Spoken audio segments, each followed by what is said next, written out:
بسم اللہ الرحمن الرحیم۔ اب ہم پڑھیں گے جی the pleasant life in Newfoundland by Robert human.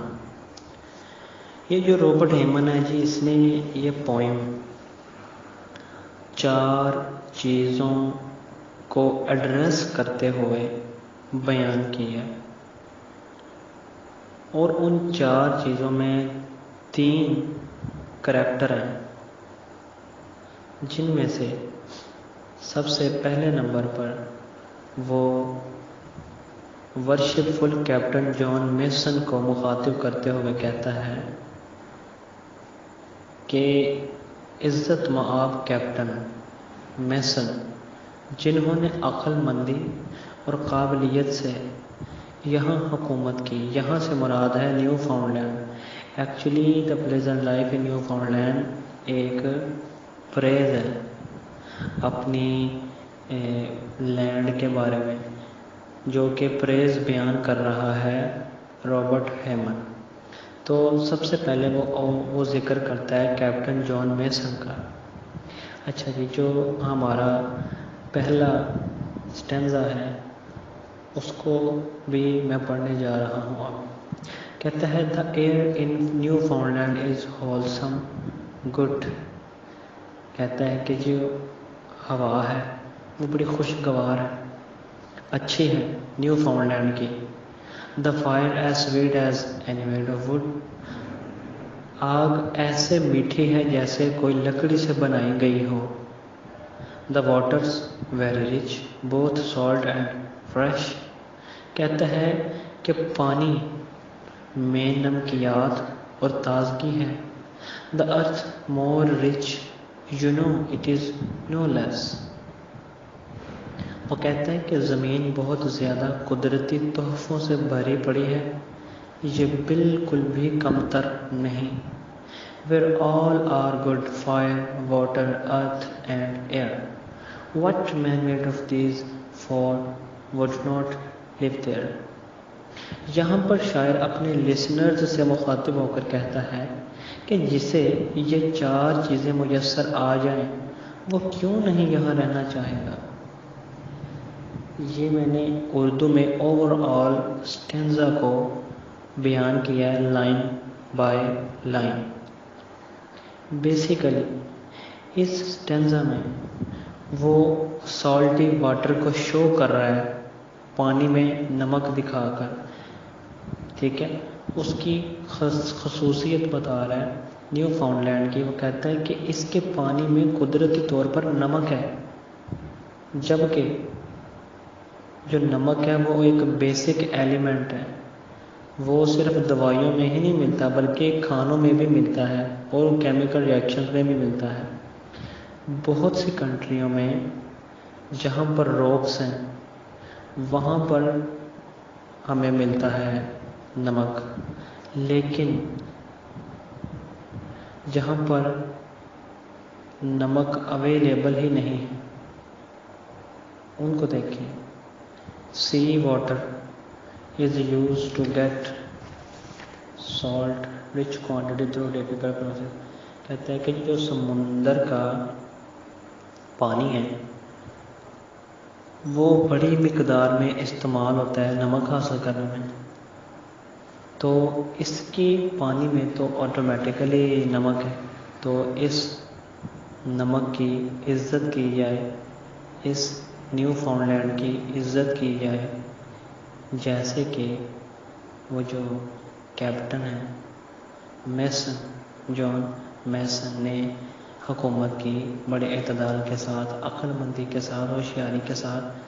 کیوں کی کہ اس کو اس زمین سے پیار تھا، ٹھیک ہے، اور بیسیکلی وہ اس میں گریک میتھڈولوجی ریفرنس استعمال کرتا ہے، جو کہ ایک گریک فلسفر ایمپیڈوکلز نے کہا تھا۔ اس نے کہا تھا یہ جو 4 عناصر ہیں، air, water, fire and soil, یہ ہیلدی ہیں، یہ ہیلدی ایلیمنٹس ہیں۔ کس کے لیے؟ جو کہ نیو فاؤنڈ لینڈ میں رہتے ہیں۔ یہ آپ کا پہلا سٹینزا کمپلیٹ ہے۔ جو اس کا دوسرا اسٹانزا ہے، اس اسٹانزے میں وہ رابرٹ ہیمن جو رائٹر ہیں وہ وردی وومن سے مخاطب ہو کے کہتا ہے کہ وہ مستحق عورتیں جو اس نیو فاؤنڈ لینڈ پر رہنے کی خواہش رکھتی ہیں، خاص طور پر باحیا اور ہوشیار جینٹل وومن میسن جو کہ بیوی ہے کیپٹن میسن کی، جو یہاں کئی سال رہی۔ مطلب یہ ہے کہ وہ کہہ رہا ہے کہ یہ ان لوگوں کو بتانا چاہ رہا ہے بیسیکلی جو کہتے ہیں کہ یہ زمین اچھی نہیں ہے، اپنی زمین کی پریز کرتے ہوئے ان کو بھی بتا رہا ہے اور حوالہ جات دے دے کر ان کو بتاتا ہے۔ دوسرے اسٹانزے میں کیا ہے جی، پہلے ہی اس نے ورڈ یوز کیا sweet creatures, did you truly understand. یہ جو سویٹ کریچرز ہیں نا، یہ فائنڈ کرتا ہے healthy life in new found land, کہ آپ انڈرسٹینڈ کر سکیں اس کی ویلیو کو، کہ یہ کیسے آپ کے دل و دماغ کو ٹھنڈی صاف شفاف ہواؤں اور صاف شفاف موسم سے تر و تازہ کر دیتا ہے۔ پھر وہ کہتا ہے کہ the pleasant life you would life in Newfoundland, کہتا ہے کہ اتنی صاف ہوا ہے کہ آپ یہاں رہنا چاہیں گے۔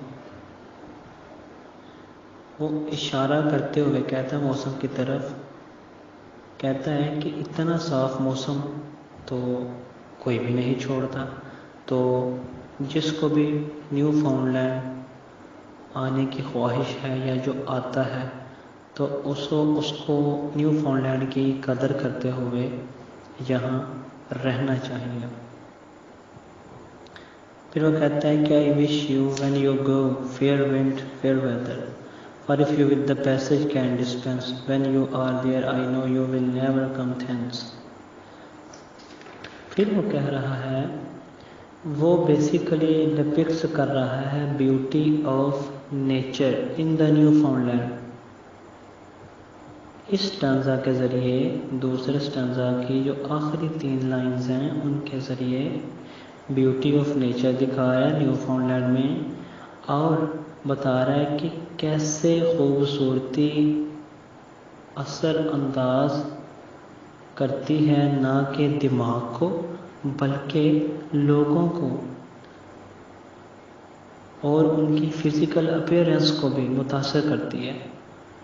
وہ کہتا ہے کہ نیچرل بیوٹی، ایک جو نیچرل بیوٹی ہے نا وہ ہے اے سورس آف ہیپینس۔ وہ بتاتا ہے آنریبل وومن کو کہ all kinds of happiness will be found in the Newfoundland. یہ آپ کا دوسرا اسٹانزا اختتام کو پہنچا۔